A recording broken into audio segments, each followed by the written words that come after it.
I begin in the name of Allah, the most kind, the most merciful. It's due to that kindness and mercy that we have these opportunities where we gather in remembrance and glorification of Him, Tabaraka wa Ta'ala. I pray that all of you are well, inshallah, and that you are healthy. What I wanted to talk about today, is one of the highly recommended acts of worship that we can do in this great month of Sha'ban is to recite the Munajat Shabaniyah. This is a very beautiful munajat. We can call it a dua, but it's called a munajat. The dua begins with salawat. Allahumma salli ala Muhammad wa ali Muhammad.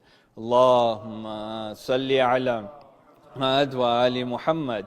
We know dua, the salawat is very powerful, right? Our duas, even if certain duas don't begin with the salawat, we begin with the salawat because there is a certain charm with beginning with salawat and ending with salawat. The sixth Imam alayhi salam has a tradition in which he says, Man kanat lahu haja ilallah, that one who has any desires that they have with Allah subhanahu wa ta'ala, any type of need that they have in front of Allah azza wa jal, falyabda bis salati ala Muhammadin wa ali. Begin with the salawat upon the Prophet and his family.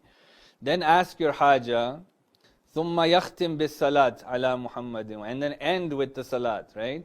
And he says, why? He says, because the salawat is never rejected by God. He will always accept that dua. And he continues that God is way too kind to accept the first and the last and ignore what's in the middle. Yeah.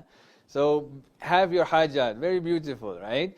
It's like an ice cream cake. Who's only going to eat like the end and end? You'll eat the ice cream in between. Likewise, with God, He'll take that middle and accept it. Now remember, like the goal, of course, is acceptance of dua, right? Acceptance of hajat. But dua itself is very powerful. Just 2 weeks ago, we talked about what our fourth Imam as-Sajjad, alayhi afdalu salatu wassalam, Allahumma salli ala Muhammadin wa ali Muhammad. What he says about dua, he says that whenever you ask God, one of three things happen, just as a refresher. He said, one, that request is saved for you. That means you don't have the capacity for it now. It may not be good for you now, but it will be saved for you.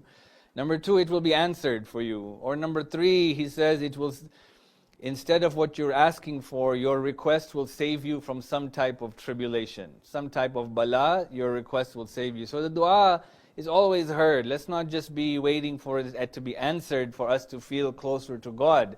But this is an etiquette. So this dua begins with salawat. And then the Imam alayhi salam begins after that. He says, وَاسْمَعْ دُعَائِي إِذَا دَعَوْتُكَ. Listen to my dua when I call you. وَاسْمَعْ نِدَائِي إِذَا نَادَيْتُكَ. And listen to my nida, and listen to my plea when I reach out to you. وَاقْبِلْ عَلَيَّ إِذَا نَاجَيْتُكَ. And attend to me, bring me close to you when I do najwa, when I whisper to you. There are three states that the Imam is describing right off the beginning. The three states are, one can either be far from God and call out to Him, do a nida. Yeah, if somebody is far, we say, Ya Fulan, right? We're calling out. The other state is where there's a closeness, there's a bond that exists, and so I supplicate, I call out, there's a dua. And then there is a third state where we are very close and I do a najwa, where I whisper to you. These three states are where a human being can be in at any given time. There are times when we feel very close to God. So do a najwa at that time. Do a munajat at that time.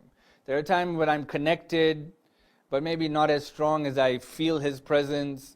Then we do a dua to God. Sometimes when I feel like, I just don't feel it at this moment.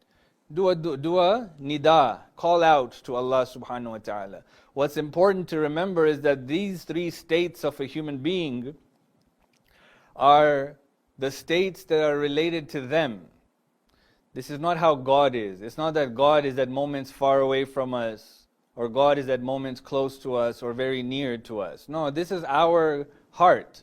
Our hearts sometimes are very connected, sometimes our hearts are not. God is always there, and depending on the level of connection that I want with God, that's the kind of connection God will have with me. I think a mistake that is often made, and I can understand why this mistake happens, is that our distance or our lack of connection at moments is sometimes blamed at God. Like we think that, you know what, okay, I've sinned and therefore God is angry with me. And so God is not answering my dua, right? I can't tell you the number of conversations, the number of emails. I'm pretty sure I shared it here. I don't know.